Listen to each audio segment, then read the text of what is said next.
And Charan Singh Sapra of the Congress Party is with us. Charan Singh Sapra, if there is no wrongdoing here, why then oppose a probe? I mean, if they want to probe, the government wants to take it further by probing it, let them probe it then.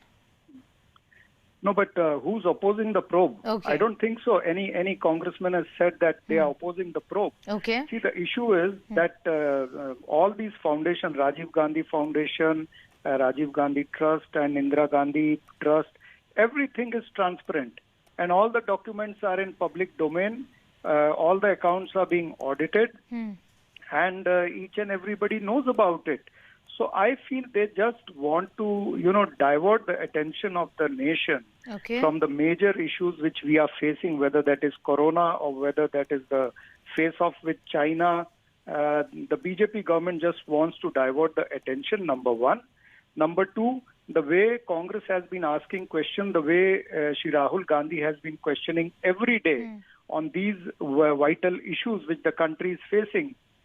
BJP is probably showing the vengeful attitude.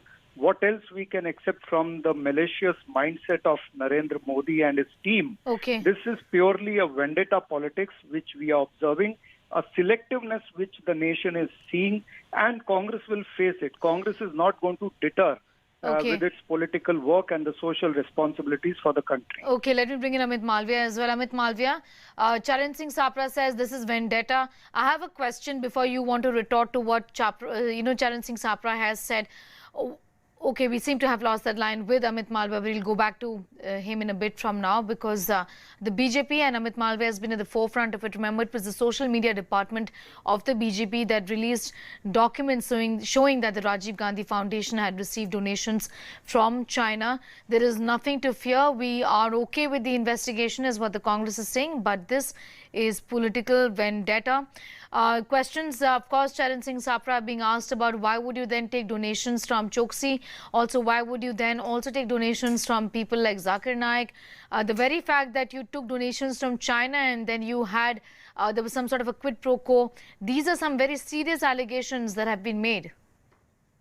See, the allegations are made by our counterpart, the BJP. And the whole nation also knows that BJP's delegations have been repeatedly going to China. What were the deals between RSS delegation and the CPC? What was the deal between the Vivekananda International Foundation and CPC, or probably India Foundation and CPC? How much funds they have taken? How much funds have come to RSS from IDRF, from United States? These are the questions which BJP has to answer. They are not answering their part of questions. They just want to allege about Congress party, whereas they should come clean on what donations they have taken. What was the deal between the BJP party delegation when they went to the school of Communist Party of China? What were they trying to learn from China? So these are the various questions which Congress has posed on BJP. They don't want to answer that. They only want to scare us from the ED and other authorities. Congress is not going to get scared. Our political work is not going to deter. Okay. The other allegation of the BJP, Charan Singh Sapra, is that the former Prime Minister Dr. Manmohan Singh was only serving the Gandhis essentially. How do you respond to that? See, there is no need to answer each and every allegation of BJP. The Prime Minister, Dr. Manmohan Singh, has worked in the interest of the nation. The whole nation has honored him. And after the first government, people again the which was under the leadership of Dr. Manmohan Singh and Okay. Okay, there seems to be a bit of a disturbance with that line, but thank you, Charan Singh Sapra. He did manage to make his point about how this is political vendetta.